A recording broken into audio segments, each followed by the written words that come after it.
Hi, Gaye DeRusso with the Majestic rider. So I'm on another Rocky. This is Casper. Casper is a great horse, very talented, very cute, very athletic. Okay, so he's young. I think he's 6. Sometimes I get all the horses mixed up. But I keep him in a small paddock. It's 12 by 24, so I ran him around before I got on him. Depending, like, the age of the horse, how much you work it, how well you ride, and all of that depends a little bit on how much I run them around, you know, just getting off excess energy, getting them warmed up and paying attention, making sure all their bucks are out, especially if they're a playful horse, get all that stuff out of them so it doesn't come back on you in time. Some of the lazier horses trick people. They're just major tricksters. They act really dull, so the people don't run them around or do anything with them, and then something either bothers the horse or they don't want to do it, or something spooks it even though it's quiet, and it blows up. It just blows a gasket like your car, right? And this is because they were hiding it, so it all came out at once that thing upset them. So those lazy horses are more tricky, and more people fall off of those than the anxious hyper horses, because when you're on an anxious hyper horse, you're ready all the time. You're not letting your reins go long. They're short, you're sitting back, and you're just ready to ride out whatever that goofy horse is going to do. But when they're lazy, people get on a loose rein, they get lazy themselves, and they think the horse isn't going to do anything, and then it does something, and they're totally ill-prepared. They're not paying attention. They're riding on the buckle. They have no contact or no focus on the horse. Okay? So those lazy ones I chase, and I use whatever I got to do to chase them around and get it out of them.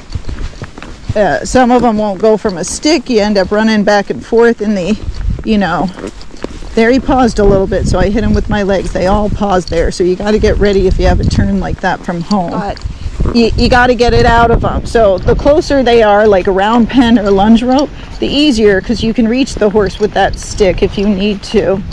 Now, if you can't do that, or you're just going to run them around in your pasture, you can get a jar of quarters or something that you think might get that horse going, or a stick or flag or whatever that horse is afraid of. Go ahead and use it.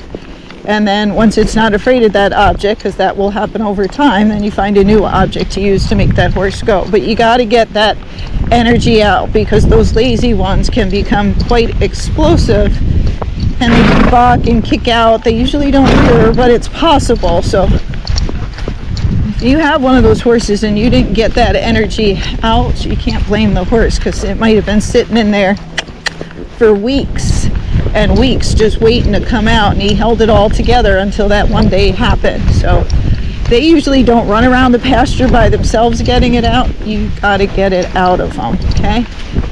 And then they're quite good, but make sure you get it out, and make sure you have a forward button on those horses. So it might look like we're moving, but we're hardly moving at all. He's a shorter strided horse. He's got lots of head shake. He's very cute. But even though he moves, and it might feel like he's moving, he's not a fast moving horse and doesn't cover a ton of ground like the walking horses do. And he's not a super fast Rocky. He's kind of in between. He'll move if you make him move, but he won't if you don't get after him a little bit. And so like this guy, he's a little bit more on the lazy side. He could trick her in the future if she doesn't get him out and thinks he's fine. I always tell people when they buy him for at least a year, and they never do. Nobody listens to me, but for at least a year, you round pen, run that horse, lunge it. If you're doing something like a clinic or going somewhere with new people you've never gone before, you do all 3 of those things. Really just get that horse worn out and paying attention, because a lot of gaited people don't ride that well, or have poor balance, or we're older, and so you got to compensate for that. It's better to get it out than find out you didn't get it out when you're on that trail ride and having a horrible time. It's better to have to push the horse and make it go than be pulling on it or having it spook and explode at everything. So this guy's good. We're riding out by ourselves. He's got some trail mileage on him, so you'll see he's not as booky as Bender was, and he will move right out. But again, if she wants to ride alone, and once he gets home she doesn't ride him alone, the horses will be like, nope, not doing that for you. Did it for that lady, but she got me out all the time. So whatever you want them to do, you got to do it all the time. Okay, so the GoPro died. I didn't have another battery, so I'm still on Casper. He's doing really well. We did a little foxtrotting. We cantered up a couple hills, and otherwise everything's going well. You'll see he's walking. He's kind of on a loose rein. But remember, ride them out forward and then go home slow, because so many of you want to go out slow because you're nervous or something. It's best to leave with some energy so they don't give you problems leaving, and then you'll wear them out as well. So it's best to go out and at least flat walk or foxtrot and move some for the first 10 to 15 minutes, and then your horse will usually be settled in pretty well.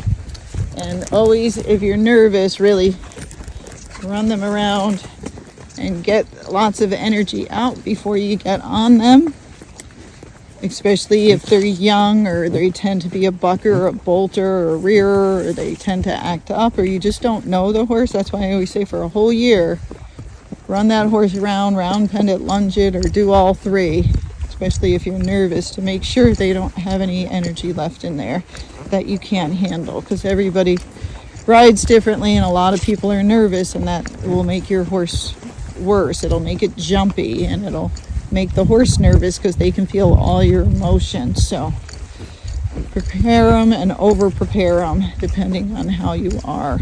So then you'll have good rides, or if you ride with people that are a little cuckoo, your horse will already be worn out, and although it might act up, it won't be as bad as if you didn't get all that energy out ahead of time.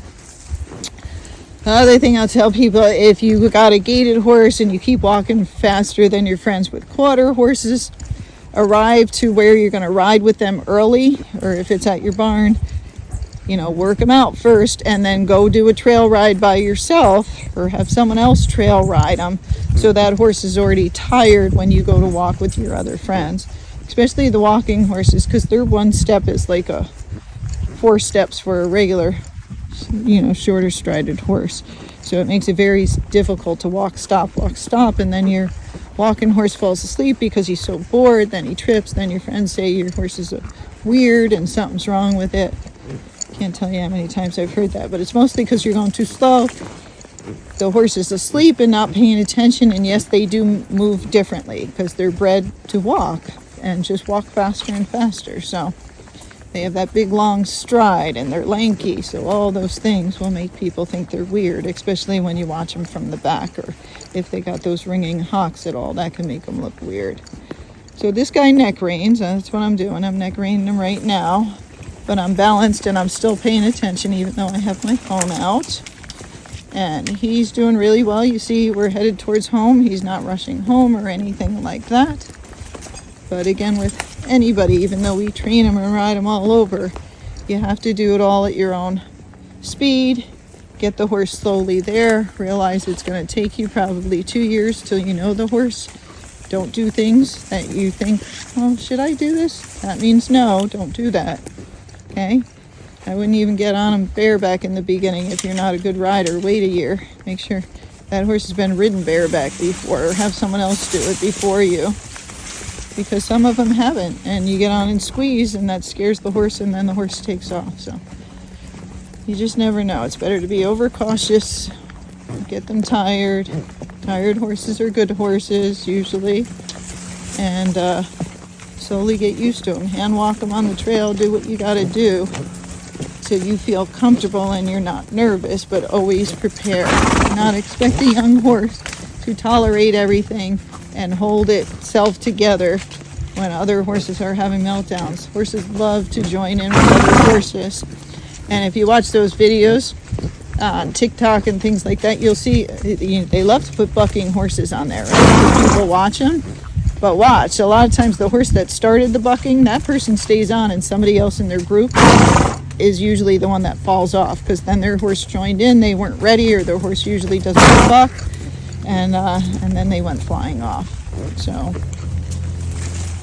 over prepare, work them hard, pay attention, stay focused with your new horse until you really understand it and understand how much energy it's hiding or dispersing. We're going to go down, step down in a minute.